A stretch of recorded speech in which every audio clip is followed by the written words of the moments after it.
Good evening and welcome to the webinar that's been hosted every fortnight now by the IIT Alumni Center, Bengaluru. IITACB is an organization that has been formed by the alumni of all the IITs. And our goal is basically to bring industry and IITs closer together for more projects for societal good and national interest. And as a consequence, we try to look at every aspect of learning and knowledge that's out there. Since the pandemic, like everybody else, we've been forced to go online. And since April 2020, we've had, I believe this is the 47th webinar that we are conducting. Today's topic, unlike one would expect a science and technology topic, is more on linguistics and language and the psychology behind it. But I would venture to say that it still be a science more than anything else. The current buzzwords around us have been, things like artificial intelligence and natural language processing. And what is becoming obvious is that it is essential to get an efficient and unambiguous parse of natural languages. And this has been a subject of wide interest in the field of artificial intelligence over, I would say, almost 50 years now. A lot of the research has been done in English, but English is got ambiguous grammar, as we all know. So we need a strong and unambiguous grammar, which is what has been provided by Maharshi Panini for Sanskrit. He has created and formulated, if I'm correct, 3,949 rules that make Sanskrit an ideal language that could be used in artificial intelligence.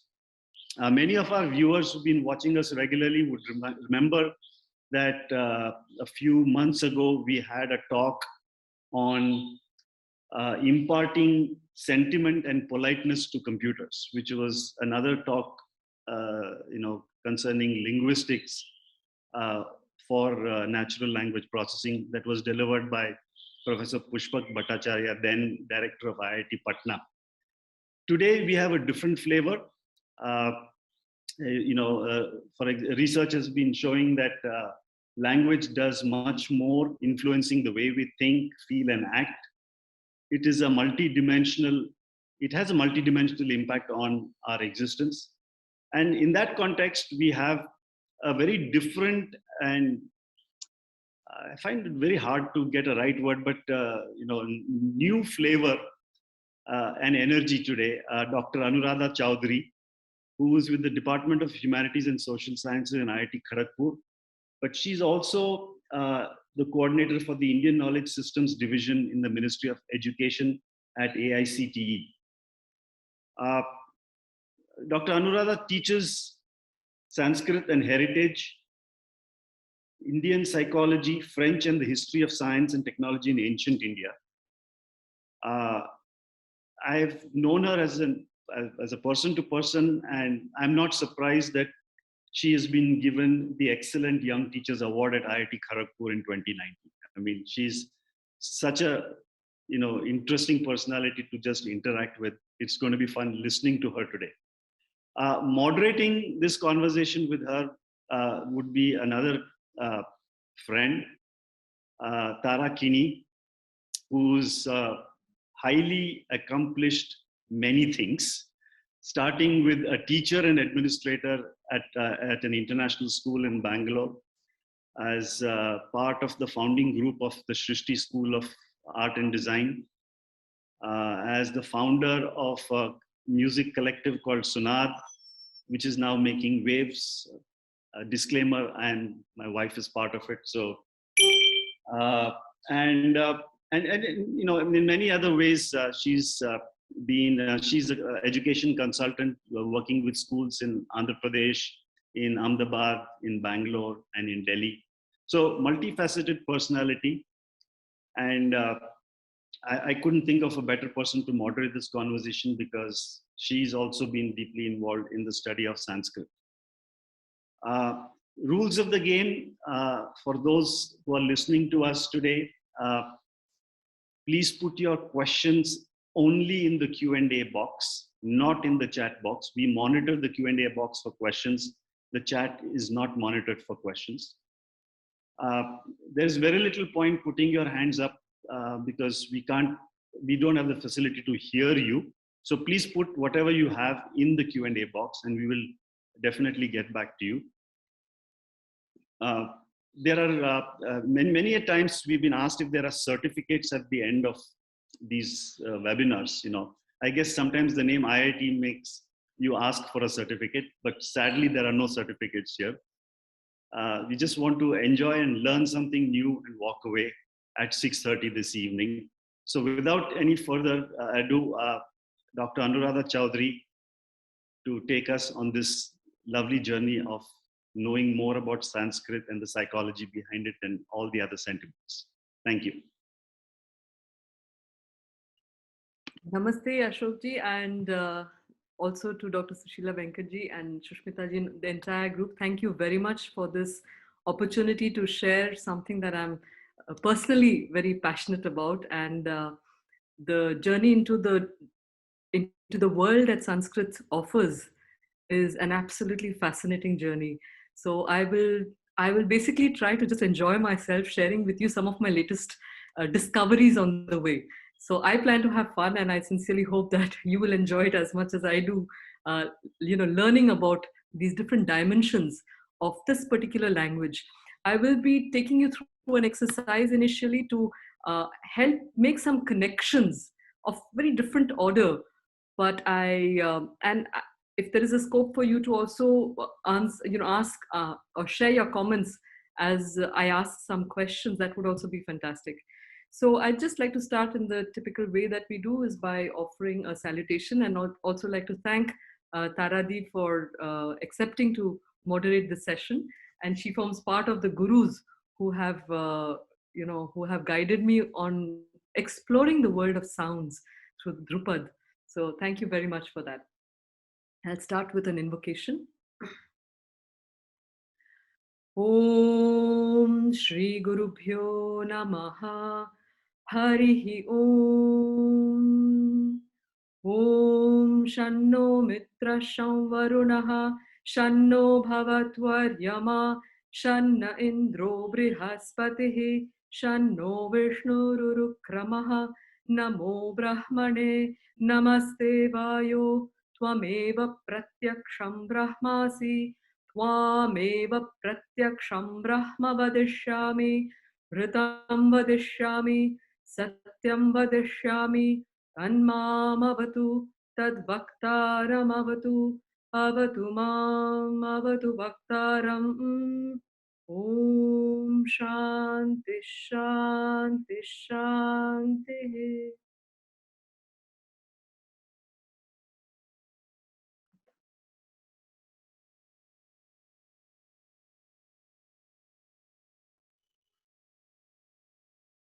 So I'd like to start by inviting you to do a small exercise with me. But let's start at the very beginning of the slides.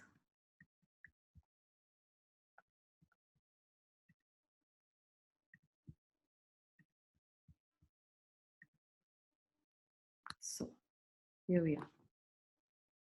Right, that's just a little bit something.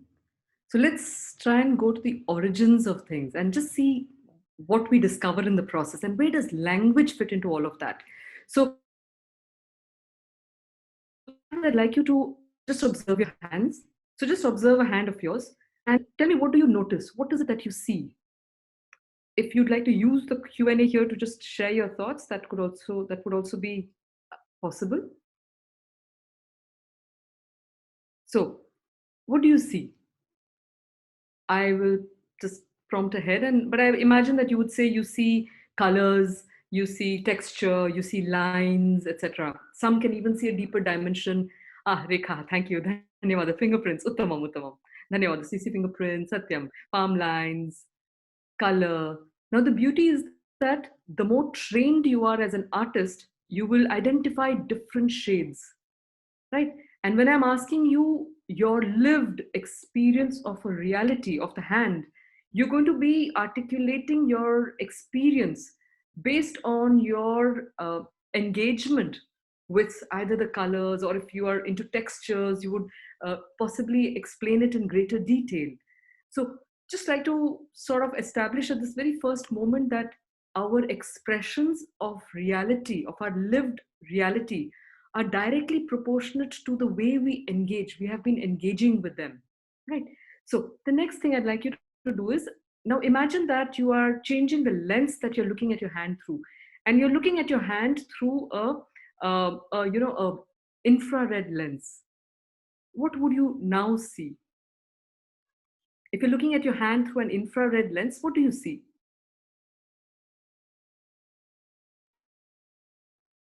Anybody? So very typically, the reality, the nature of reality changes. And as the nature of reality changes, our expressions of that same reality, we're not talking for different reality, but suddenly we will see colors. You'll see blue, green, yellow, red, etc. Somebody says bones. Bones. Through infrared, I don't think so. But yes, you'll see more of colors. You preempted my next question, because it would be, what would you see if you put on an X-ray lens? If you put on an X-ray lens, what would we see? We would look at bones. We not see the colors. And at that point, if somebody took the trouble of putting a lot of mehendi on your hand, it would not be of any real consequence, because you're going to be looking at some other level of reality of the same object, but the depth and the reality that you are accessing and the expression of that reality is changing. Now, since all of you are IIT alumnus and alumni, and also from different backgrounds, so what if you wore a quantum lens? What would you then see?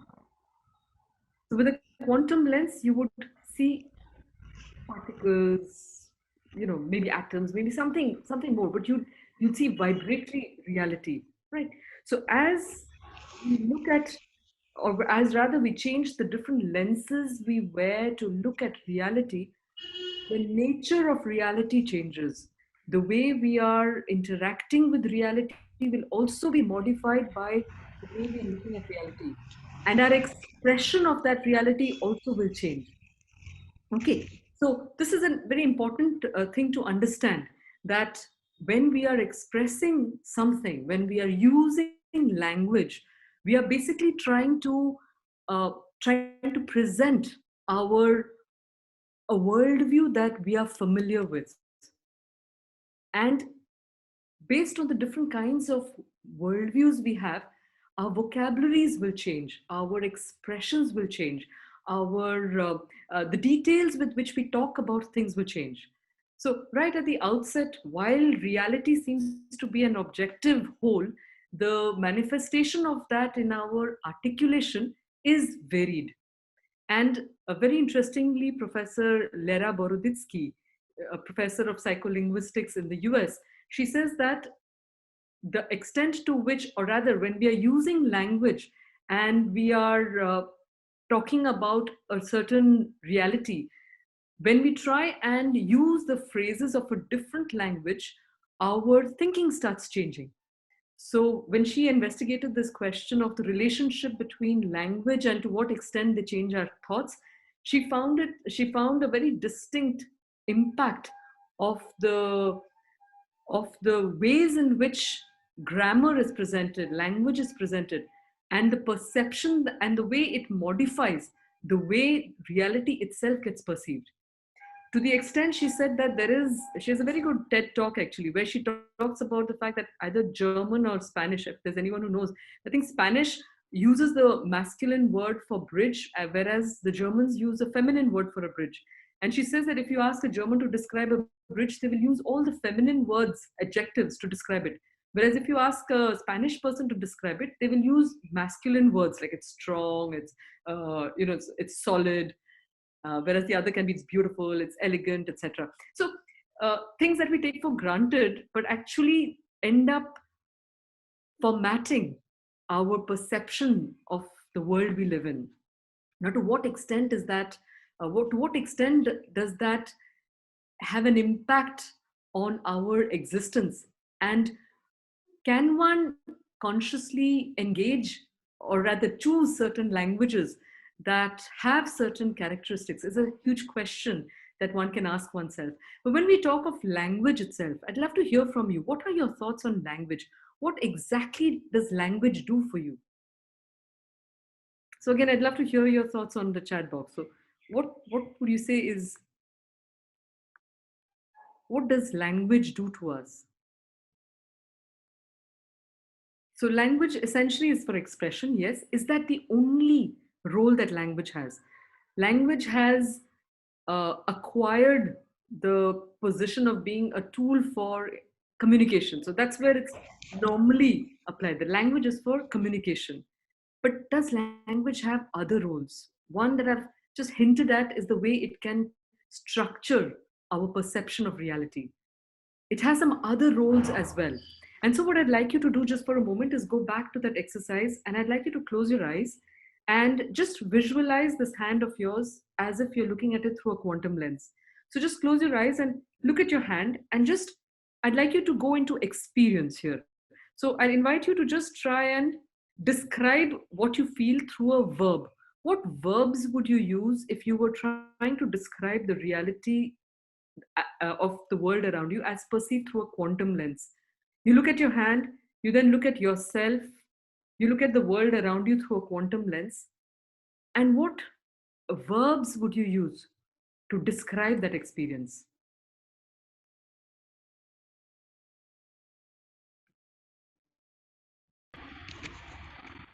Throbbing. Throbbing, all right.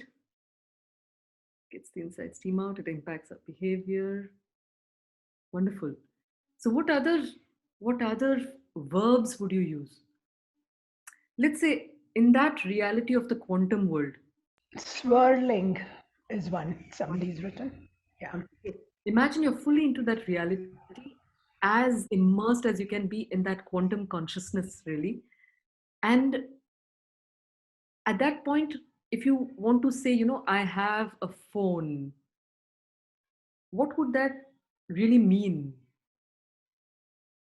What are some important questions that would come up? Who is there? What is the phone really from that? In fact, Nicholas Tesla very beautifully says, he says, if you want to understand the secret of the universe, look at it in forms of energy and vibrations. So there's a lot that can be read into those lines of his. Fine. And now what I'd like you to do is continue in that visualization of this pulsating universe, or pulsating pluriverses.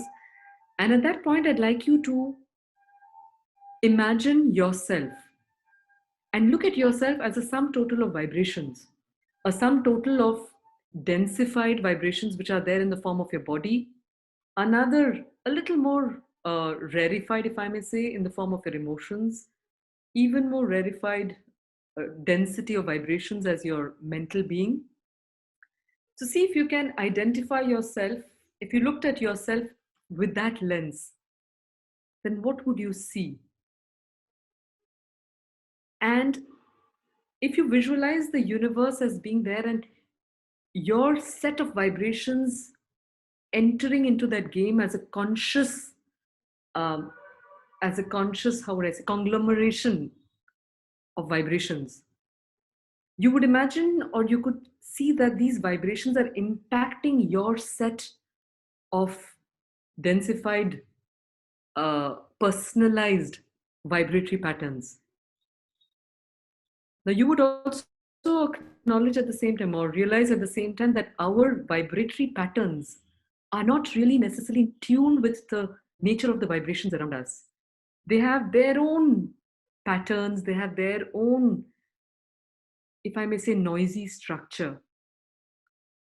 Now, the ancients of this land identified very early on that if one wants to look at reality as such, one needs to be able to cut out that noise which acts as a filter to give us access to the world around us.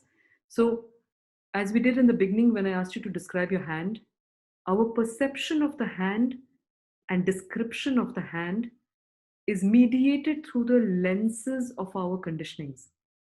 So they realize that if I want to look at reality as such, I need to remove those lenses and create a noiseless vibratory atmosphere within myself, in which case I would be able to express the nature of reality as it impacts my being without any form of distortion of my nature. And when they did that, the earliest texts or the earliest expressions of investigating the secrets of the universe or the deeper truths of the universe came forth in the form of the Vedic texts.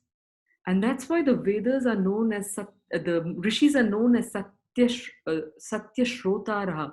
They were listeners of these vibratory patterns of the universe.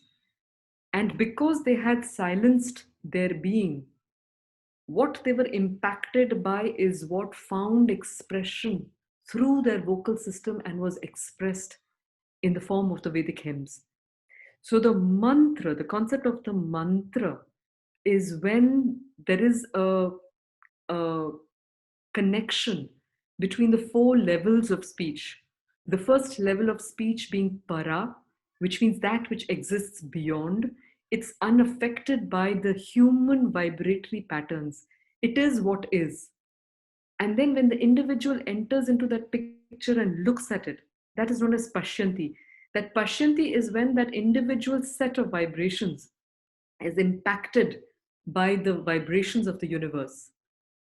Then it undergoes a certain transformation or a certain modification as it moves through the human system. The human system, which is conditioned by its thoughts, its emotions, its physical conditions. And then it is, so that is the madhyama phase. And then it is expressed through the vocal system in the form of articulated language, which is vaikhari. So in the Shastras, they talk of these four levels of speech, where there is a para, the beyond, there is a connect with that, there is a seeing, which is pashyanti, there is a translation of that through the individual's channel, and therefore modified by the quality of that inner channel, which is madhyama. And then there is an expression, a vocalized expression and articulation in the form of vaikhari.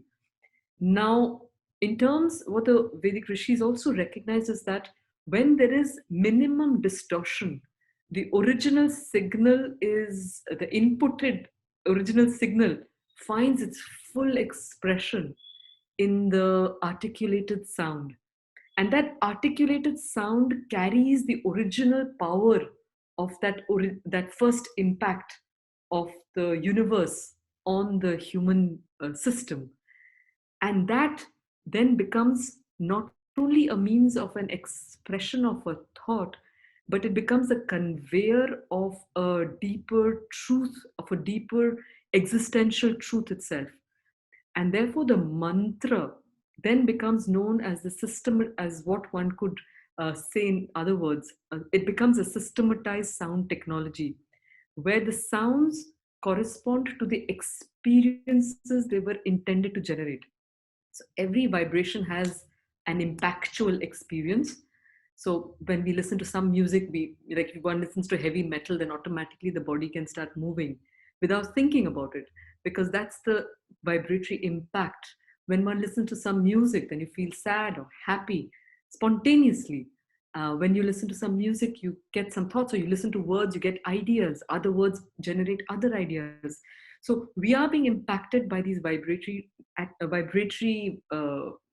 waves at different parts of our being, and these find expressions through language.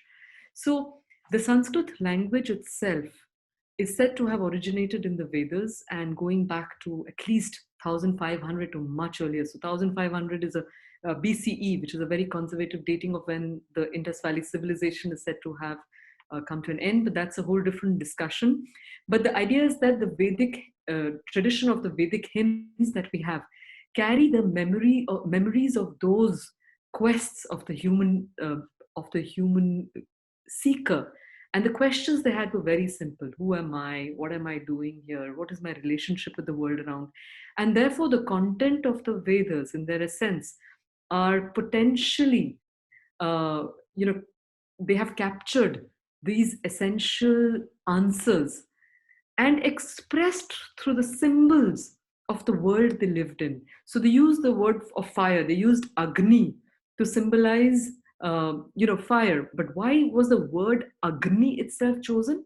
Because the word Agni has a source. It comes from the root Agre Nayati iti Agni, that which always takes us forward. Now, if you think about it, that substance always burns upward. I'll stop the sharing.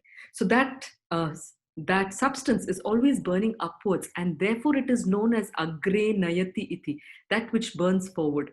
Now, what Sri Aurobindo says is that that fire becomes symbolic of a deeper truth, because when we are aspiring, when we are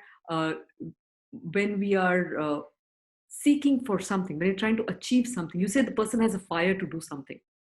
And that similarity, that recognition of the elemental quality with the psychological element of will is something that is embedded deeply in all the hymns of the Vedic mantras.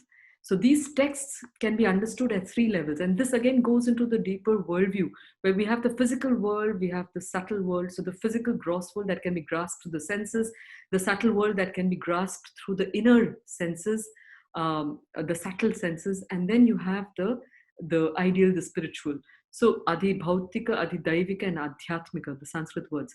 And so when we grasp reality through all these levels, then we see that one word can become symbolic of truths at different levels. So the Vedic reality, or the Vedic language of Sanskrit, had these properties embedded in them, that the mapping of the impact of vibrations on the human system found expression in a great perfection of expression. So I'll share with you some more of my slides here. And therefore, there are these fundamental questions. What is language? What is the story of language? And I've tried to show you a little bit about the connection with sounds and vibrations. That is the way it is there in the mantras. And also the tantric philosophy also has this alternative perception of the world, where they say that everything, if you look at the world as Shabda Prapancha, which means you look at the world as vibratory in nature, they have a whole classification. They say it starts with Parameshwara, which is the Shabda Brahma. The word Brahma is again very revealing, because it comes from the root Brah, to expand. So Brahman is not a being. Brahman, when we go to the root of the word, implies that expansive existence. And it is a quality, it is not a quantity of something. So then he says, then there is the Shabda Prabhava. So where there is in manifestation, those vibrations take on specific meanings. And then there is the Para, Pashyanti, Madhyama, Sukshma, and Sthula. There's the subtle, and then there is an expression in the gross, which then get finer tuned, or more finely expressed through the form of the Varna, the Pada, and the Vakya. So the building blocks of language, as we will see, and especially Sanskrit as a very good example of how this building happens very systematically. So you've got Sanskrit. What is Sanskrit or Sanskritam? Sanskrit literally means well done. And why is it so well done, so perfect, is something that we'll touch upon with the time that we have. So it is regarded as the most wonderful language. It started with the Vedas, and it was systematized from the time of Panini in its current classical form. In his Adhyay that Ashok ji had mentioned. And then the question is that, what is the science of Sanskrit? Is there a science? And its role in promoting first principle thinking. So first principle thinking is basically when one breaks down everything into its smallest components. We bring perfection in those smallest components, and you put them all together, and it creates a greater perfect whole, which creates that sense of success and wonderment. So what are the characteristics of language in general, and what is language, lingua or bhasha? we see that it is formed with sounds, words, sentences, content. Now, what are the sounds of the Sanskrit language? We have the alphabet, the Maheshwara Sutras, which is the way Panini reorganized the letters that we are familiar with in the Varnamala or the alphabet. And we find, sorry, there's a repetition. So this is an arrangement of the Sanskrit letters, and we see that even there are certain Western scholars who said that the scientific nature of the Sanskrit alphabet itself leaves much to be thought about. Because when you say ka, kha, ga, the first vowels, a, I, E, U, r, r, r, r, there's a longer one there, A, I, O, O. The first thing that happened is that the vocal system was systematically divided into 5 parts. Each of these vowels was assigned, and these groups of consonants were assigned places in that vocal system. And there was also the place of touch. So there are many things. So just to pronounce the Sanskrit words, one has to think of how much breath. It's in fact the only language in the world that really requires you to be conscious of the quantum of breath in every single articulation you make. So whether it be an aspirated or a non-aspirated has to be decided. The second thing is the duration of the sound. Is it going to be a short? Is it going to be a long vowel? Is it going to be a 3 times long vowel? Which means that it sort of builds in the sense of rhythm, a spontaneous rhythm. There's a short, and there's a long, and there's a double long, and then there's the meters of the chandas.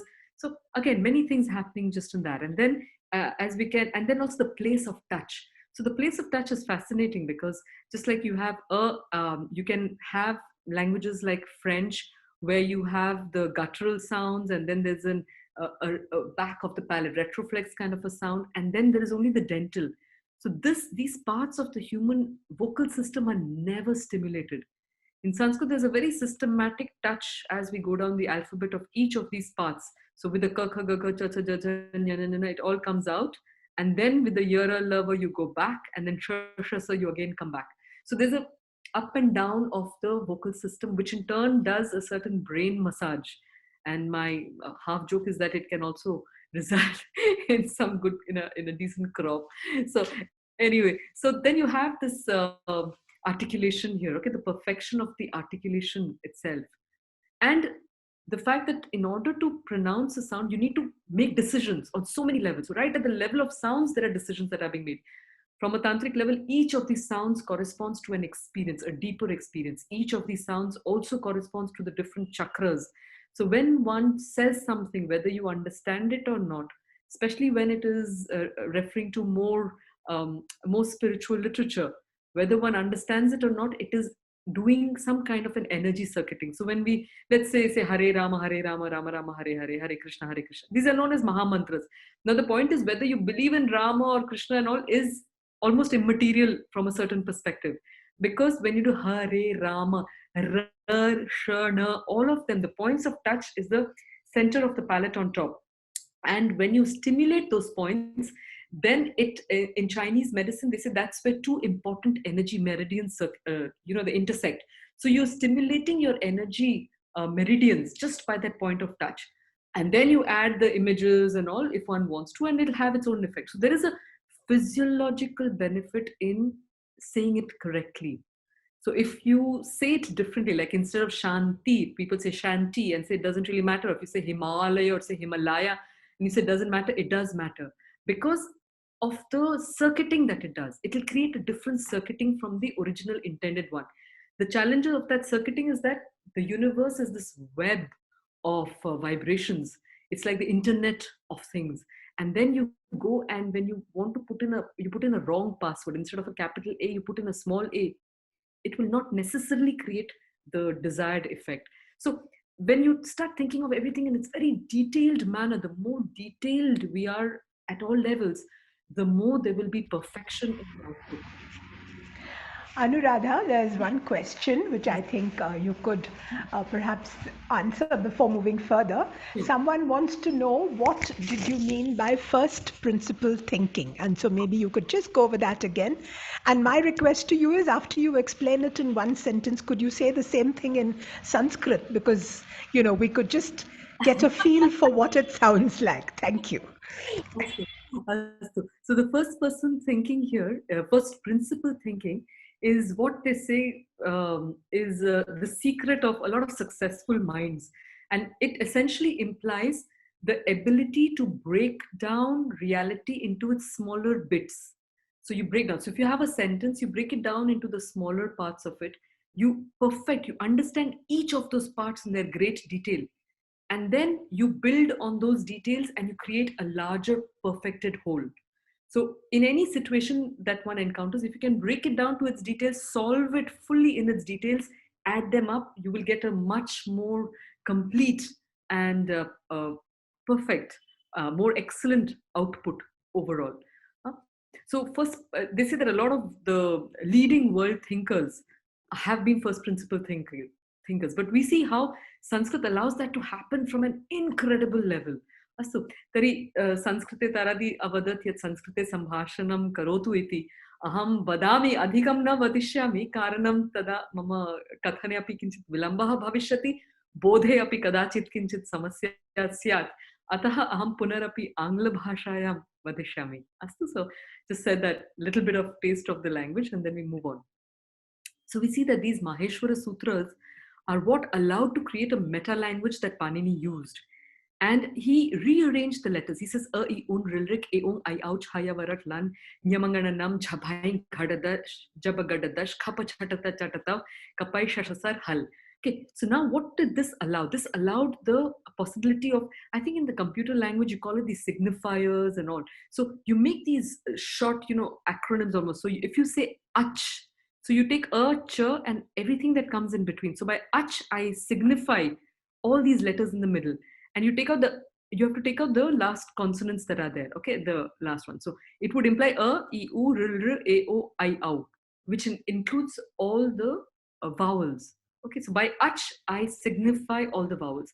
If I say hal, I signify all the consonants, although hal appears at the end and there's a whole justification for that in his sutras. But just using these sounds, he created his entire grammatical treatise of the Ashtadhyayi. So I'll give you a sound effect of it. So for example, one of the Sandhi rules, ikko, yan, achi. None of these sounds independently make sense. But because they each signify, so if I say ik, it would imply e to k. I'll not get very technical, but it would imply that if an e is followed by a vowel, it will become a y. What does that imply? So if I say asti atra, because of that rule, it will become astyatra. So this marriage of sounds takes place because of how Panini has defined them in his Maheshwara Sutrani. All right. And it is said, there was a study done on the Maheshwara Sutranis by Dr. Wiebke Peterson, and she said that, or the person said, the scholar said that a mathematical analysis of Panini's Shiva Sutras indicated that these 4,000 odd sutras were the optimum expression of the rearrangement of those letters. So that rearrangement is so optimized that with the minimum number of sutras, you can cover the whole range of the Sanskrit language. So there's a lot of mathematics that goes into it. The paper itself is a little beyond my understanding, but I've just mentioned it for anybody who'd like to look at it further. Just very quickly, we've seen the beauty of the sounds, and then we move on to the beauty of the words, where the words are descriptive. So for example, the cloud can mean ambuda, varida, jalada, ambu meaning water, all the variations of water, and the means giver. So all the synonyms which have shades of what water does then become words for water. And you have the word hridaya. Hri means that which takes away, that which gives, and ya means that which circulates. So with hridaya, you describe the entire function of the heart in a sense. And then secondly, it is a word that is where multiple words for one thing. So you have 1,000 names for the sun, describing 1,000 functions. Now just to think of it, of what this can do to the mind. The mind is forced to look at reality not just in one way described by one word, but the mind is looking at what is the function of this and how else can I describe. So if somebody doesn't know anything, doesn't know a word, but knows the function of a word, can literally create their own word to describe what they are seeing. And they would be technically correct. And if they are popular enough, then it will become an accepted word in the vocabulary of Sanskrit language. And then one word has multiple meanings. So kha, ga, sky goer can mean, one who goes in the sky. It can be a plane, it can be a bird, it can be a man on paragliding. Creators of reality. So the words like Shanti, Om, these are generative of their original experience. Sanskrit non-translatable. So there are many words like dharma, mantra, yajna, which are very hard because the language into which you're translating need not have the same worldviews. And finally, there is a lot of practical psychology where sukha literally means excellent spaces, and you can have a whole conversation about which space needs to be excellent for us to experience excellence or happiness. And how do we, what is the mechanism to ensure we have excellent inner spaces, for example? Apatti means, normally means danger, but it also means realization. So when one has, if as a speaker, and somebody says, but I have not understood, it would imply that person has had a realization that there is a gap in what I'm saying. Okay. And then vairagya is another word which means not to get colored. And I'd just like to quickly wrap up here with a few things. So we've got the declensions or the vibhakti forms. And I just want to show you how a sentence is built here. I mean, the extent of calculation that the mind has to undertake in order to create a simple sentence. So you've got the varnas, which are the letters. Then you've got the padanis or the words. Those words have root forms. Okay, so remember this part because I'll show you something fascinating from here. Then the root forms. Then they become, they get all the vibhaktis. They have to start showing you how do they get into action. So I'll just take you forward and back a little bit here. So if I say, for example, the boy goes, it's simple. You have to have a verb and a noun. And then you have these questions here. If you want to get greater clarity, so the left brain is saying using language, the right brain is seeing images. So when I say the boy goes, it's a very simple picture. The more I want to add details, I ask these questions. In English, the answers have prepositions which are separate from the word. So if I told you school in the sentence, like the boy goes to school from home by cycle in the morning, if I just said school, you would not know what that school is doing. Am I going to school? Am I coming from school? To make it clear, I have to say to school. All right. And that's how you build the clarity of the thought. You add the details to it. Now this is, and therefore, these words are coded. In the English language, they're not really so coded. I'll go a bit here. So in Sanskrit, for example, when you say boyah gosti, the word boyah would imply that he's the subject. Schoolam, the prepositions are collapsed into the word itself. So when I say schoolam, I know that it's the object and or the destination. I say homat, it means it's from the starting point, etc. Okay. So what happens is that every word here is coded with a few things. So when I say boyah, it's coded with the gender, it's coded with the number, it's coded with the position in the sentence, and etc. And that will then coordinate with the verb. So you see that this collapsing of the preposition into the sentence, into the word itself, creates, it gives brevity in speech. So you have this 18-worded sentence in English, which can be represented in 9 words in Sanskrit because of that collapse of the preposition. But I'll take you back to these things here. So this is the extent of coding that you have to do. So what is the coding? You have to first know what is the root word. When I'm saying root word, you can have these varieties of roots only for the masculine. The word can be either end in any of these vowels. It can either end in any of these consonants, depending on the ending. So it can even be a nakara. I'll just take the na. Supposing it's a word ending in na, like rajan. It will not behave like a raja. It sounds like an a word, but it is not. You need to know the root of it. And then all of them, although they end with a nakara, they are all different. So the extent of calculation the mind has to do in order to produce a single word is, as you can see, pretty phenomenal. All right. I will go back to this because that's only with the nouns. You see, you've got to know the gender. You've got to know what ending it has. You have to know what is its position in the sentence, how many of them are there. And with the verbs, so there is this interesting idea that the verbs have they've got a fruit and they've got a process. So every word, if I say eat, the fruit is, it has been eaten and the process is of eating. And then they've got 10 groups of verbs. Then there are, either it can be an action towards the other or an action towards oneself, or it can be both. Then is it in the active voice, passive voice? Which tense is it? Which number is it? So you see that it gets quite extensive. This is an example just to show you how the words are, the sentence is built, but you can break it down. And this is what I was talking of, the subconscious first principle impact of the Sanskrit language. And the innovative part of it is that I can choose to say it as gachati, I can choose to use any other verb, but I will have to follow this process, this entire analysis, in order to say even a single word that I would like to utter. If I want to be cohesive, I cannot do it by bypassing this entire flow chart in my head. And this was that. So some of the psycholinguistic implications. So it's embedded interrelationality. So when I'm using the Sanskrit language, one is bound to look at the relationship of things. Because in order to make that sentence, you have to already have those prepositions stuck with the word. So I have to know, how does this word? So it promotes the sense of building of relationships subconsciously. It promotes first principle thinking and sharpens decision making, because in order to utter that one sentence, you have to do a lot of calculations. It helps unambiguous categorizing of the world without and within. And it presents a very deep philosophical logic of its linguistic grid that facilitates mental computing needed to form sentences. And David Frawley, he says Sanskrit is the oldest and most continually used language in the world. By the most conservative accounts, it has been used continuously since 1500 BC. By more liberal accounts, it was in use before 600 BC. Classical Sanskrit follows the same basic pattern since the time of Panini, who probably lived around the time of the Buddha. It has the largest literature of any language, along with the sacred literature of two of the world's greatest religions, Hinduism and Buddhism. It possesses a larger group of works on spirituality, metaphysics, and mythology than any other language.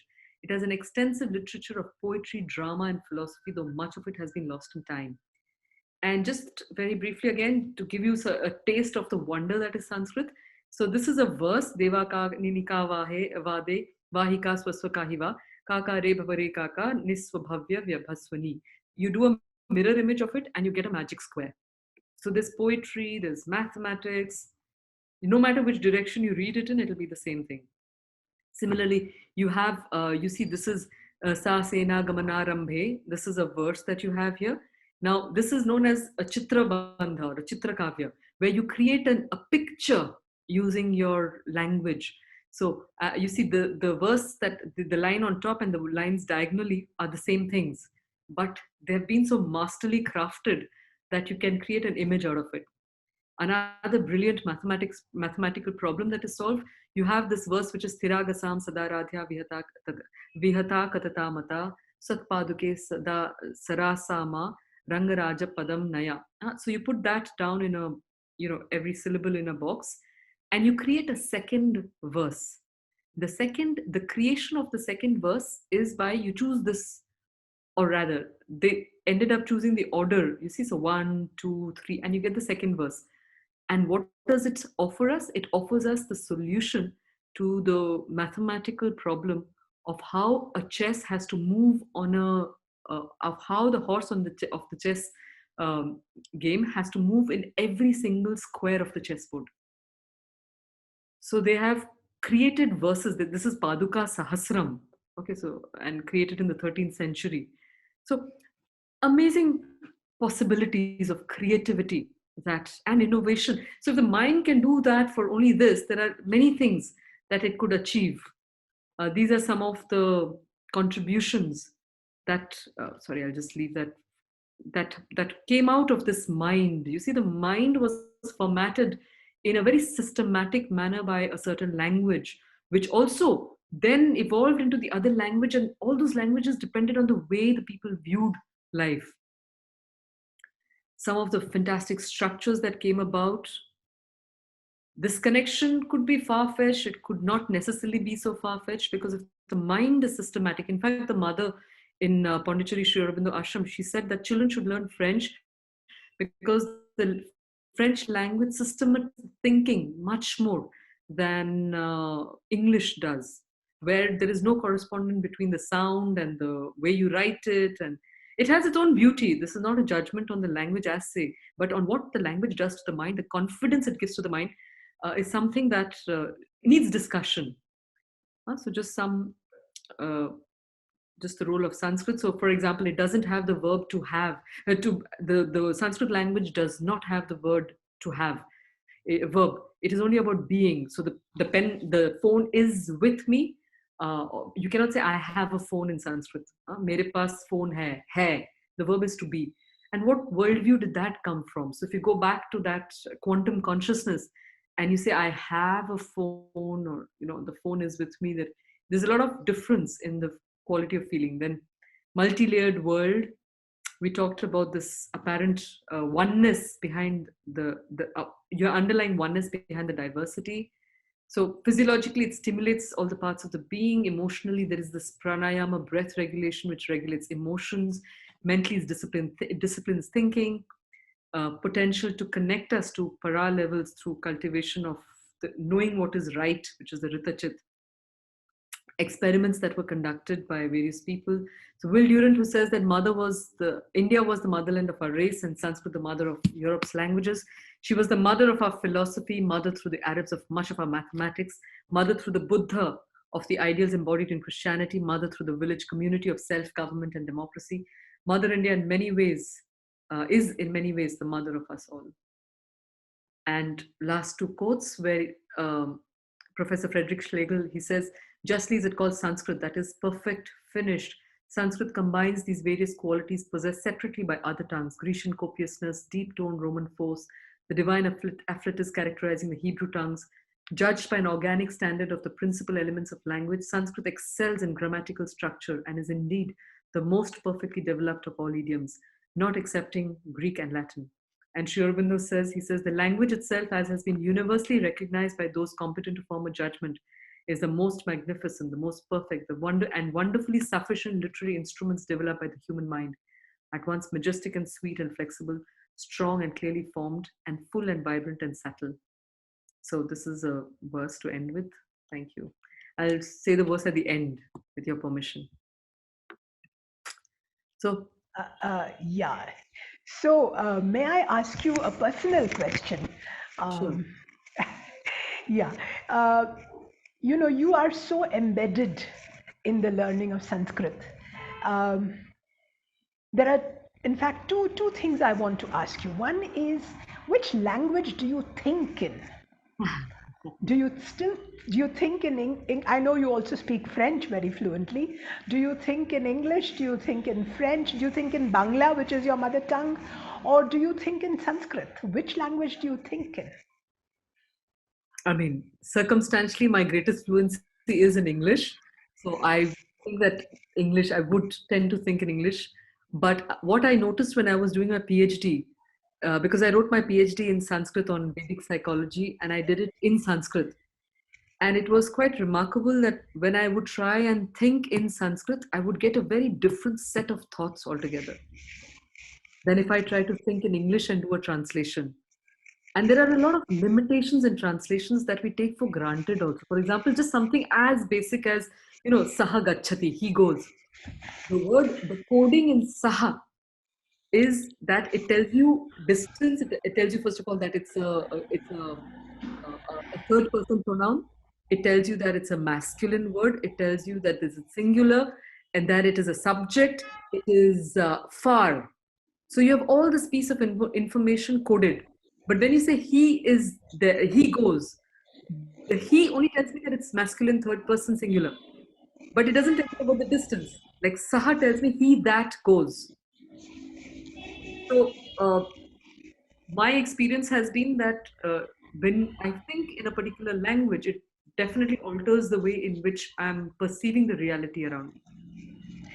And also, what would you, you gave us a big list of all that Sanskrit can do for you. I want to know what you would, if you were to say one thing that has impacted you the most about Sanskrit, what would that be? I feel beauty of the Sanskrit language is really in its inherent, the inherent perfection of this language at all its levels. That is what is really marveling, in the sense that the way in which it has found expression in the human throat. And the fact is also that it corresponds to the different planets. If one wants to study Vedic astrology and all, it also corresponds to the different letters. It also has in its structure. There is this quality of impersonality about Sanskrit. Sanskrit is one language which doesn't allow the individual the freedom to say, oh, I want to do it like that and I want to say it like that at a certain level. The sounds are to be pronounced in a particular way, we pronounce it in that particular way. And that requirement of adhering to a greater ideal, a greater standard, is very subtly refines the consciousness towards truth. So, and of course, the variety, the power of the sound on the being, like, it's completely transformative. Thank you. There's a question which is asking, what came first, the Vedas or Sanskrit?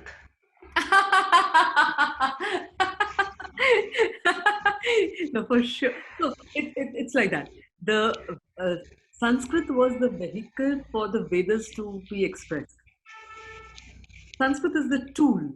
The Veda really represents knowledge. So the word Veda itself is fascinating, actually, because it comes the root vid, and vid means a few things. It's not just one thing. Vid means to know, vid means to be, and vid also means to obtain. It also means to think. But when we talk of the Veda, we're talking of a content that has been expressed through a medium. Sanskrit is the medium, the content is universal. The content is this universal vibrations of realities, of laws of creation, the laws of the universe that impacted the seeking mind. And therefore, the Vedas are out there. The knowledge is there. Knowledge is out there. Even science, even the very idea of science is a rediscovering of the existing laws of the universe. Science does not create its own laws. It is harnessing the existing laws of the universe. And so Sanskrit is almost like harnessing the existing laws of the universe in a linguistic frame, in its entirety. So Sri Aurobindo says that the Sanskrit language allows us to go back to the root sounds and understand the source of the relationship between sound and meaning.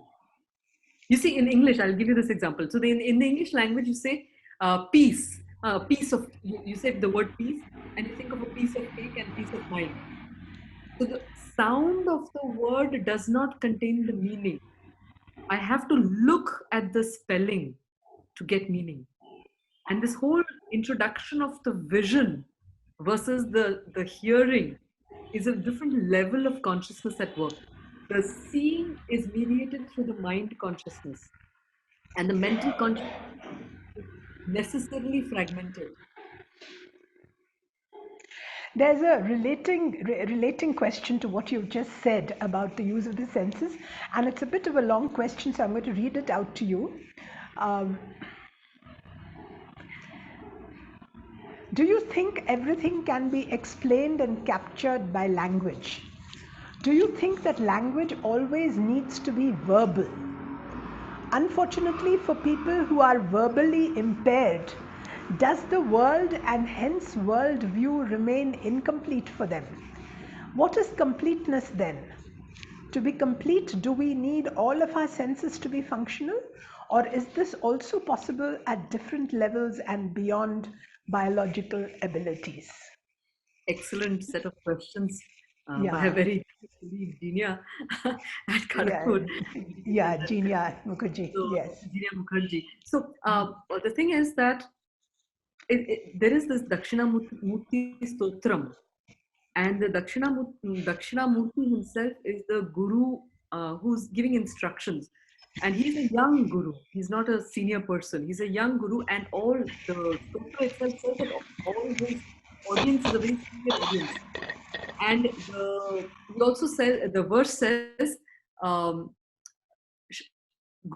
maunam vyakhyanam, as in he's not even uttering anything. And Shishyastu chinna samshayaha, all their doubts are cleared. So experience is not contingent on language. Experience is the result of, or experience and knowledge is the result of the connection or the contact of the individual with reality. And when one is seeking to interpret that reality and express it through the vocal system, there are many ways of, there are many kinds of languages. Non-verbal communication today is like a very big topic. So I need not even open my mouth to maybe, just a smile will tell the person in front that yes, one is happy to meet. So the articulated language through Vaikhari is not the only means for communication, for sure. Okay, so do you think that that everything can be explained and captured by language? So which language is a question that I would then ask, because there are many kinds of languages. So language, one form of language is the expressed one, the articulated with grammar, the linguistic component of it. And there are other languages which, the body language, the music is a language. There's so many other forms of languages. And I answer the second question that it doesn't need to be verbal also. Therefore, people who are impaired, so it's very interestingly, people who are impaired still have their own experiences. And if they have even one sense working, they're able to express themselves. If there is a complete damage of the instrumentation, the human instrumentation, that's when there are challenges in understanding what that individual is trying to communicate. It does not hamper the individual's experience necessarily fully. Like if somebody cannot see with the physical eyes or cannot hear physical sounds, need not imply that they can't hear sounds in their head. The instrument for allowing the outer world to enter their system has been hampered. But from different inputs, they can have an access to a different world that those who have senses possibly don't have. So senses are not mandatory, but senses are tools to give us access to the reality inside and outside, and also expression. And beyond biological ability, absolutely. I mean, those who also work on thought and all. I mean, just the mother's love for the child. If a child has been injured or something somewhere, the mother knows sometimes. She just knows it. So that is a whole different level of communication, where one is so tuned in at a vibratory level that any variation at one end, the signal, there are no interruptions in the signal. The signal is clear. The channel for communicating that signal is clear. So if there is even a little change at one end, the other immediately senses it, receives that modification, and responds to it. And response can be either through language or through action or through just sending back a return vibration. I mean, it need not even be a visually expressed response. I mean, that's the Reiki and all does that. All these alternative healing techniques, they just think, they say certain things and they're healing people across the world. So. Yes. There's another very interesting question from Padmini Nagaraj. And I'm going to start with the last line of her question. How do you see the relation between language, breathing, and thought? Okay, so her question starts this way. Taking from you, shared impact of language on thought is story of sounds and vibrations. Taking from your, The experience of expressing in different languages is also the experience of breathing. Would appreciate if you could share your thought on this. How do you see the relation between language, breathing, and thought? Right. So here we have to understand the whole world, or the whole level of reality of the breath world, and what the breath does to the human system itself. So largely we can understand the human system as a tube in which there is this prana, this air that is within that tube. And the more that prana flows smoothly, the more will that system function nicely. At another, so that's at a physiological level, all right? At the other level of the thought, it's really like our understanding of the world is filtered through the thought lens. If the thought world is agitated, then there will be distortions between the outer signal, the input, and the registration of that input. It's really like if you have two towers and there is a storm raging in between them, the signals will get cut. Similarly, if there is an inner storm that is raging, the external signals will not be analyzed in their neutrality or in their fullness by the registering mind or the registering consciousness. Now, the thing is that this prana can be affected by various factors. So one factor can be just a physical discomfort. So if somebody, I do this with the sound ah. So if somebody is making a sound ah, which is like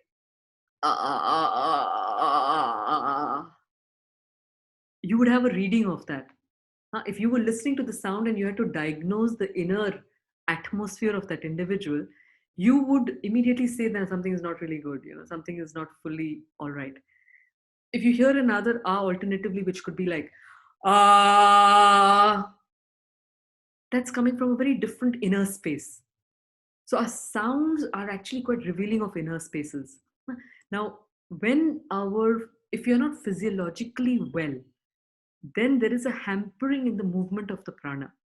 If you're not emotionally well, then we are blocking. You see, when even physiologically, if you're not emotionally well, your heart starts paining, your stomach gets cramped, your body gets tense. So there is this interface between the mind emotional experience and the physical reality. Similarly, if the mind is agitated or the mind is quiet, it will also have its resulting impact on the body. Now, languages don't normally take into consideration the breathing, the importance of breath in articulation. And therefore, all of us exist because we breathe. We stop breathing, we don't exist. And it is only when we start paying attention to our breaths that we can start regulating consciously the movements of our being. So it works both ways. And they've done an experiment in Stanford where they showed people different movie clips and registered the kind of breathing they were having based on the emotions that were evoked. And then they took that breathing pattern to another group and made them breathe in those patterns, and they registered there that they had corresponding emotions similar to the first groups. So breath and emotions are extremely closely tied. And therefore, in the Sanskrit language, every single sound, like I said, has to be considered carefully from a breath perspective. Why? Because the entire alphabet takes that, or rather it's embedded. Breath awareness or pranayama is embedded in the structure of the Varnamala itself. So if I say a, short breath, longer breath, very long breath, so this short and long. So the short and long also adds to the rhythm, a sense of rhythm it could build. So there's the breath component, there's a rhythm. Then you move on to the consonants, and each of those consonants have got like k, short, k, not short, not only short, but it is a non-aspirated, k aspirated, g non-aspirated, g aspirated, ng nasalized.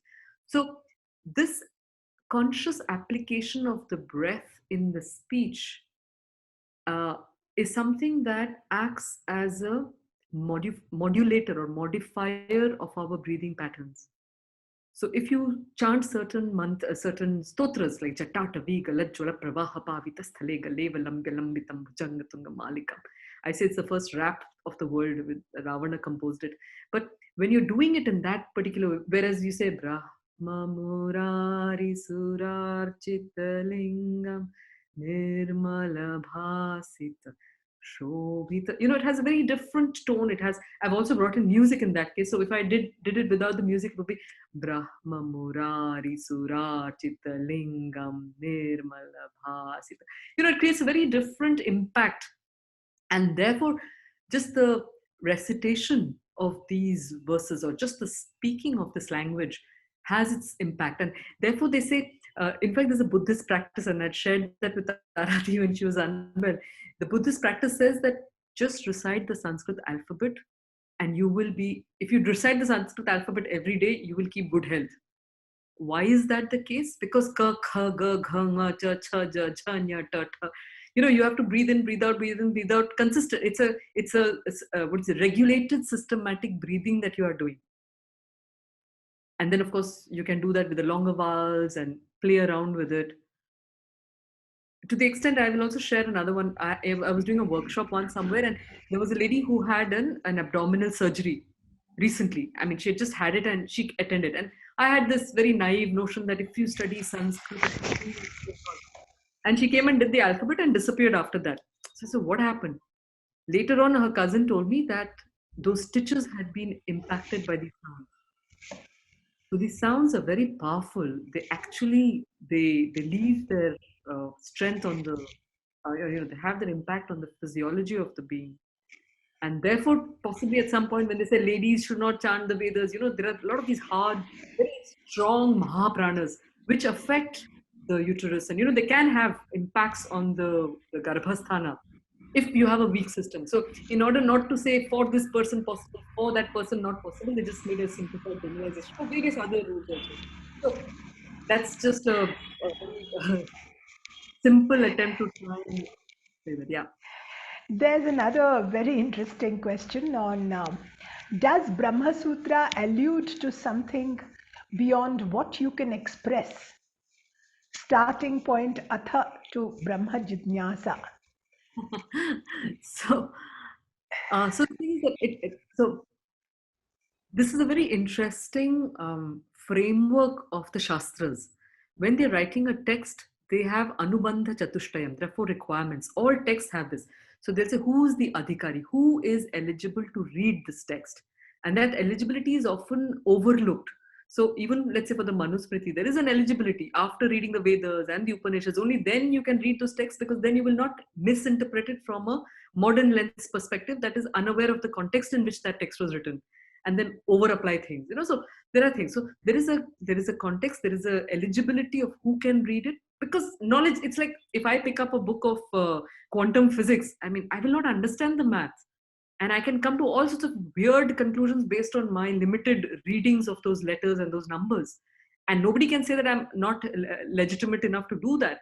If I have my flock of people who say, yeah, you're saying it really well, I mean, that can be a legitimate interpretation of quantum, mathematics and quantum algorithms, perhaps, or quantum realities. Now, so in the Brahma Sutra, the Vishaya is about Brahman. Brahman is this expansive underlying consciousness of existence itself.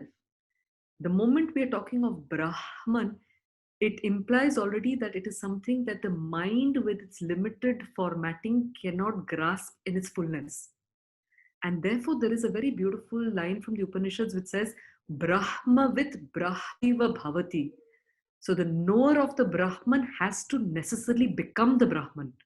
Why? In order to understand the infinite, one can never understand the infinite if we are not the infinite. So the finite cannot understand the logic of the infinite. It's not possible. So in order to grasp the understanding of the infinite, it is necessarily beyond the ordinary mental situation, and therefore beyond from that context. So the Brahma Sutras, it's all about connecting or an attempt to express the realities of that Brahman, the characteristics of that Brahman, for the seeker who would, and why are these texts really there? They are like these roadmaps, they're these guide manuals, because of the recognition that at some point every individual will ask themselves fundamental questions like, if you're beginning and ending, every story starts and ends irrespective of all one's achievements. It will come to an end. And so what is the meaning of it all? And then if there is a meaning, can one know that meaning? And then if you know that meaning, what are the ways in which you can live life that will fulfill that purpose in the best way possible? And also in that context, because I realize that I'm not alone. I've got so many people around me. Okay, then what is the best way that we relate to each other so that we can all progress? Because if 2 people are progressing and 10 people are left behind, those 2 people are progress will anyway go at some point. So what happens to the rest of them? So how is it that we can have cumulative progress, and what does progress really mean? So these were fundamental questions that almost like they were obsessions with our ancestors. And therefore our civilization, the literature in this domain, available in the Sanskrit language very specifically, but not limited to Sanskrit and not limited to any region. Every region has, because experience was important, language was secondary. But because of the mantric nature of the Sanskrit language, it allows return access as a very powerful means also, as a very powerful tool. So these texts like Brahma Sutras were laid down or were articulated in an attempt to signal us about potentials, I would say absolute potentials, because these potentials were arrived at through this first principle thinking process. You say eliminate neti, neti, neti, neti, neti, neti, neti, and then what was it therefore? And once you see what that is, you rebuild reality, you reconstruct reality. Anuradha, there is one interesting question which I think relates to something that you spoke about towards the end of what you discussed just now. What is your view about teaching in the mother tongue? Which language, when there are thousands of tongues in our country? What is communication, clarity is important irrespective of language. So I think take the first question, what is your view about teaching in the mother tongue, and how do you decide which language? Yeah, I think it's a brilliant question, and this is a question that the policymakers of educational policymakers are really grappling with the existing diversity of languages. We underestimate the role that a language has played in the success of nations. So in a country where they have only a single language, you say it in that language and everybody understands, and you see the extent of reduction of budgetary expenses to make yourself just understood. In our country, there is no single language, unfortunately, that everybody. So just the expenses, I mean, the financial expenses of getting oneself understood is humongous. And beyond that, the literary rate and all of that, that's a whole different story. But so the thing is that if one understands, because learning or education is about discovering the world around us and discovering the laws of this world in different ways. So if it is done in a language that one is familiar with, then at least those concepts are grasped. There is no interfering hurdle. There is no interfering linguistic hurdle to make sense of content that is being delivered. So it's definitely a very, very desirable tool or a very desirable approach to give early instructions in the mother tongue of that child. It depends on the house atmosphere also, but if the child is surrounded in an atmosphere where mother tongue is used, then it's definitely more easy for the child to grasp. I mean, there was something I'll share with you, my personal experience on this, and it's not until it happened that I realized the value of being in a community or in a culture where you're linguistically familiar. So I grew up in Pondicherry, Tamil speaking, and my father was in the army. So we traveled to different parts of the country, never in Bengal. And then now I'm teaching in Kharagpur. And it was the first time that it was almost as if there was all these baggages that dropped in my head, that it just like let go. Suddenly I no longer needed to struggle with just trying to understand word and grammar and all of that. Suddenly I was understanding content without that filters of mediation.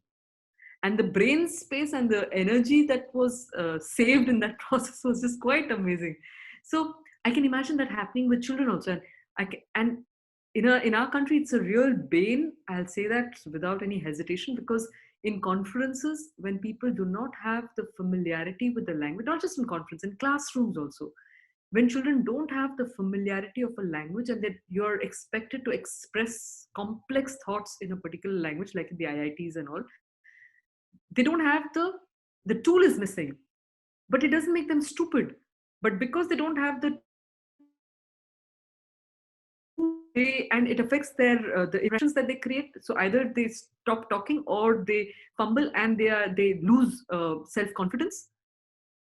So it has all these kinds of very strange, ramificatory, unwanted, avoidable consequences. But if a child is really well versed in their mother tongue, has grasped all the ideas, learning a language is not an impediment. Learning a language once the concepts have been grasped is it's another investment which can be done, because the linguistic part of it is a technical acquisition.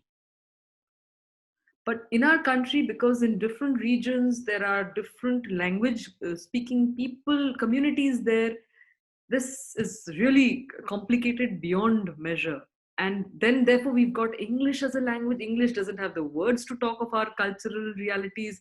It has another thing with English that we take for granted, that in English, you can, if you look at a word, you can never confidently say that this is how it will be pronounced. As a result, you're always dependent on somebody who knows it more than you to tell you. Something as basic as even pronouncing. Whereas, let's say in the Sanskrit language, where there is a one-to-one correspondence between the sound and its letter, if I know how to speak it and I know that connection in my head, I will definitely know how to write it. I don't have to learn spelling differently, reading differently, speaking differently. It's all embedded in one. And the last thing there about what it does to the mind. So in English, because of the linearity of words, you have to say it in this order. I cannot say the boy to school from, no, or the to school from boy house. I can't do that. I have to stick to a certain order. That results in a linearity of thought processes. Whereas in Sanskrit, I can say balakaha griham gacchati, because balakaha is complete. Griham means destination. Balakaha griham gacchati. Gacchati is a verb. So I can say gacchati balaka griham, griham gacchati balaka, gacchati griham balaka. I can do any kind of permutation combination. And that is what also makes the mind very creative in its subconscious format. You've just entered the last question, I think, which sounds very interesting. I will just read it out and okay. It is the question you just answered about mother tongues was from Ashok Kalbag. And now this question is from Chintan Vaishnav, who is the mission director, Atal Innovation Mission. At Atal Innovation Mission, Niti Aayog, we recently launched the Vernacular Innovation Program, VIP, to decouple creative expression and language of expression in India's innovation ecosystem. This program is designed to open the innovation ecosystem of India to all languages of India. One fundamental question here is this: is there research that speaks to how language impacts creativity? I think that is a research that really needs to be done. I had written a paper on this of how Sanskrit can potentially, but mine was a theoretical paper on how Sanskrit can potentially enhance creativity. And as our team, in fact, in the IKS division, Indian Knowledge Systems division of the ministry, we are in fact giving suggestions to the design thinking module that is going to be introduced in the education curriculum. And in that, we were saying, like, if you give one word and ask people to think of all the multiple dimensions of that, or give them an object and tell them to think of it in multiple ways, then it will also help them to become more creative in their thinking, because you don't just look at an object as a singular thing, but you look at it in multiple ways. You have these practices of the Ashtavadhanam, and there are so many of these that require you to, the Ashtavadhanam, for example, you say you're given a task that you have to make a poem starting on sunrise, and you start thinking of Surya. The person who's asking the question will say, Sa Nishedha, means you cannot use Sa. Immediately that individual has to think of another word, Dinakara, let's say, the day maker. And then that person is also an Ashu Kavi, instant poet. So that person will say, okay, the Nishedha. And so the person is building up the poem just because every letter can mean a different thing. So I can, with a certain amount of confidence, say that Sanskrit for sure promotes creativity because of and I will not say that it's the only tool. I'm sure there are many other factors. So I will refrain from making an absolutist comment on that. But I would very, very, what do you say, very, I would stand very strongly by the fact that Sanskrit at least can make the mind much more creative, because it has so many ways of looking at reality. Chintan Vaishnav says, let us connect and do this research. Okay. Oh, wonderful. So, so I think with that we've come to almost the end of our time. Thank you so much. I will hand over now to Sushila, who will speak to you. And it's been wonderful, Anuradha, as always, any interaction with you. Yes. Thank you very much, Taradi. I mean, we didn't have a question on the music though. Yeah, but you did. Time. You said we'll leave the music for later, but you did mention that it was one of the forms of expressions. Yes.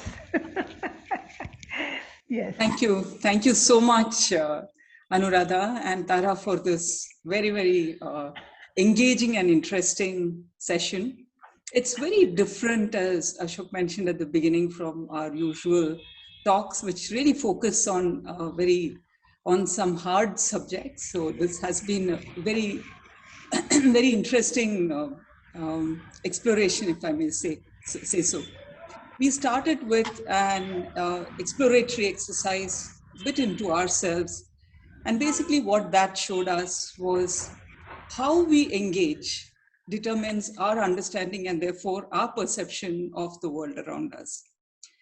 The way we interact with reality and our expression of that, when we look at that and look at it through different lenses, if you like, what that results is in our looking at reality in different ways. So in a sense, our reality changes. Around us, the world is all about energy and vibration. And then Anuradha talked us through the concept of para, pashyanti, madhyama, vaikhari, etc. And, you know, what is that about? And therefore, when you produce a sound, what does it really signify? What is it that happens to us when we produce the sound? So that was the first bit. And then we went on to look at, to understand the world or the reality as it is, calls for quietude and the minimum of distortion, obviously. And all of that is what helps us to express ourselves fully. And then we had a discussion around the various elements of all of that. So language is not standalone, but is part of a system which includes physiological and emotional aspects of our being as well. We then looked at our, and then Anuradha talked us through our body of literature, art, sciences, etc. in that context. And then we went on to the next section where we looked at Sanskrit and its principles in a lot of detail, the Maheshwara Sutrani as a meta language, the 4,000 sutras, which is really a very, very tight way of describing an entire system. And yet it is not limiting in the way the words are formed, because any of us can create a word depending on what we want to say. But to understand those 4,000 sutras, you need another 2 levels of commentaries. That's the only way you can decode those 4,000 sutras today. We looked at how tightly structuring is possible, including exceptions. All of that is there in those 4,000 sutras. And how words can be formed. Any of us can create them when we understand the principles. Sanskrit as a non-linear language, many words could have multiple meanings, all of which really means that we need to think when we are listening to Sanskrit or reading Sanskrit. We really need to think. And for me, that means a lot of mental exercise. Anuradha talked about the concept of non-translatables, which showed that concepts are often very tightly linked to words, not just in Sanskrit, but anywhere. But the fact that sometimes concepts are really tightly linked with words. And then we looked at the fact that sounds are powerful and how they impact us physiologically and emotionally and our well-being. Then we looked at the physical building of sentences and the karakas, how they bring brevity into the sentences, how you can make a sentence long, you can just squash it up and really build it into a very tight way. We looked at the fun with languages. I think that was my favorite bit in today's talk. The magic square, Chitrakavya, the Paduka Sahasram and how it has a link with chess and creativity. I thought that was beautiful. Finally, she talked about the fact that languages like Sanskrit and French systematize our thinking. And, again, the worldview really shapes language. And then what it does for us, how breath regulates emotions and how languages and how the articulation sounds that we make, how they relate to breathing and therefore our emotions. So what we saw, I think, in brief was disciplined thinking is what a language like Sanskrit brings about. Yet there is a lot of scope for experimentation, creativity, and innovation. There was also, after the talk, we had a very, very interesting set of questions, discussions around a very wide range of topics. And then interesting statement about the role of language in the success of nations, something that we need to kind of give a thought to. So I just want to say thank you very much once again, both to our audience who brought up these questions for discussion and to Anuradha and Taraji for today's discussion. I want to say also that, often when, when one is, say, singing and you get immersed in the Sahitya, you forget to sing. I just hope we don't end up analyzing every sound that we are making, where it is emanating from, what is the impact of it, and therefore forget to speak. And with that, thank you very much for this evening, and goodbye. Can we end with Shanti mantra, please? Please. Please. Yeah. Yeah. So we'll end with the Shanti mantra, which is Sarve Bhavantu Sukhinaha. But I just like very quickly give a the way it can be understood in an alternative fashion as well. So when we say Sarve Bhavantu Sukhinaha, let everybody be happy or have excellent spaces. Sarve Santu Niramayaha, let everybody be without disease. Sarve Bhadrani Pashyantu, let everybody see the good. Finally, Ma Kashchit Dukkha Bhag Bhavet, let nobody have any sorrow. But this particular mantra has a lot of responsibility embedded in it. Because if you're saying let everybody be happy and we are sitting with the long face, then that adhikara is lost. So it requires us to practice excellent spaces as a responsibility. Sarve Santu Niramayaha, in the times of COVID, this could not have been exemplified better. So we have to have good health so that people around us are healthy. Sarve Bhadrani Pashyantu, let everybody see the good. Everybody can only see the good if every individual practice the good. And that the buck starts from our quote here. So, Sarve Bhadrani Pashyantu, I have to practice good. And finally, Ma Kashchit Dukkha Bhag Bhavet, let no one have sorrow or bad spaces. For that, every individual should take on the responsibility for not giving bad space to others. So we can end with this. And I can chant it and you can say it along or repeat after, whatever. But I normally also do this with with some dance, and also it's very nice. I don't do it just like the Shanti way like that. Because I believe you add the bodily vibrations to it, and just when you do it with meaning, it makes it more impactful. So I'll say it, and those who'd like to join along, please do so. It'll be another experience for you. So, Om Sarve Bhavantu Sukhinaha Sarve Santu Niramayaha Sarve Bhadrani Pashyantu Ma Kashchit Dukkha Bhag Bhavet. Om Shanti Shanti Shanti.